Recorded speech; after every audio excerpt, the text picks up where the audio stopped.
ನಮಸ್ಕಾರ ಎಲ್ಲರಿಗೂ. ಬೆಳಗ್ಗೆನೆ ನಮ್ಮ ಮನೇಲಿ ನಮ್ಮ ತಾಯಿ ನಮ್ಮ ವೈಫ್ ನಾಷ್ಟಕ್ಕೆ ರೆಡಿ ಮಾಡ್ತಾಯಿದ್ರು. ನಮ್ಮ ಹುಡುಗನಿಗೆ ಡೈರಿ ಸೈನ್ ಹಾಕಬೇಕು. ನಾನು ದಿವಸ ಹಾಕಲಿಲ್ಲ ಅಂದರೆ ನನಗೆ ಸಮಾಧಾನ ಇರಲ್ಲ, ರಿಮಾರ್ಕ್ಸ್ ನೋಡೋಕೆ ಗೊತ್ತಾಗುತ್ತೆ. ಟಾರ್ಪಲ್ ಕಾರ್ದು ಯಾರೋ ಅರ್ಧ ಹಾಕಿದ್ರು, ಬೇಕಂತ ಹೊಟ್ಟೆವರಿಗೆ ಕೋಪ ಇದ್ದರೆ ಹೊಡೆದು ಬಿಡಬೇಕು. ನಮ್ಮ ಸುಬ್ಬಿಯವ್ರು ಗುಡ್ ಮಾರ್ನಿಂಗ್ ಹೇಳ್ತಾ ಅವರು ನಾಷ್ಟ ಮಾಡ್ತಾಯಿದ್ರು.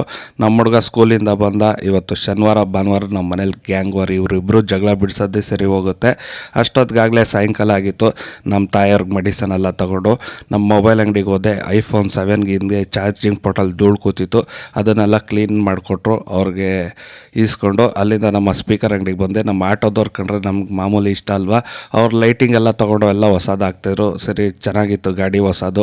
ಒಳಗಡೆಗೆಲ್ಲ ಹಿಂದ್ಗಡೆ speaker, reverse camera, Sony set ಅದು ಎಲ್ಲ ಹಾಕ್ಸಿ, ಲೈಟಿಂಗ್ ಎಲ್ಲ ಹಾಕ್ಸಿ ತುಂಬ ಚೆನ್ನಾಗಿ ಗಾಡಿ ಎಲ್ಲ ಮೇಂಟೈನ್ ಮಾಡ್ಕೊಂಡಿದ್ರು. ಅವ್ರು ನೋಡಿ ಖುಷಿ ಆಯಿತು. ಅಷ್ಟೊತ್ತು ಮನೆಗೆ ಬಂದೆ. ಇವ್ರದ್ದು ಫೈಟಿಂಗು, ಆಮೇಲೆ ನೆಮ್ಮದಿಗೆ ಊಟ ಮಾಡ್ತಾಯಿದ್ರು. ಏನು ಗಲಾಟೆ ಇಲ್ದಲೆ ಏನೋ ಖುಷಿಗೆ ಊಟ ಮಾಡ್ತಾಯಿದ್ರು. ಅಷ್ಟೊತ್ತಿಗೆ ನಮ್ಮ ಸುಬ್ಬಿಯವ್ರು ನನ್ನ ಹಿಂದೆ ಬಂದರು. ಏನಕ್ಕಂದರೆ ಈ ಮೊಸರಿಗೋಸ್ಕರ. ಆಮೇಲೆ ಅವ್ರಿಗೆ ಮೊಸರು ಕೊಟ್ಬಿಟ್ಟು ಅವರು ತಿಂದು ಖುಷಿಯಾಗಿದ್ದರು. ಅಷ್ಟೊತ್ತಿಗೆ ನೀರು ತಗೊಬಂದು ತೊಟ್ಟೆ ಎಲ್ಲ ನನ್ನ ಕೈಯೆಲ್ಲ ತೊಳಿಸಿ ಕ್ಲೀನಾಗಿ ಎಲ್ಲ. ಪಾಪ ಇದಕ್ಕೆ ಹೇಳೋದು, ಹೆಣ್ಮಕ್ಳು ಇರಬೇಕು ಅಂತ. ಅವ್ರ ಆಸೆನೋ ಆಸೆ. ಅಲ್ಲಿಗೆ ಕೈ ತೊಳಿಸಿ ಅವರೇ ತಟ್ಟೆ ತೊಗೊಂಡೋಗಿಟ್ರು. ಇಲ್ಲಿನ ಕತೆ ಇವತ್ತಷ್ಟೇ. ನಾಳೆ ಸಿಗೋಣ ಸ್ನೇಹಿತರೆ ನೆಕ್ಸ್ಟಿನ ವೀಡಿಯೋದಲ್ಲಿ.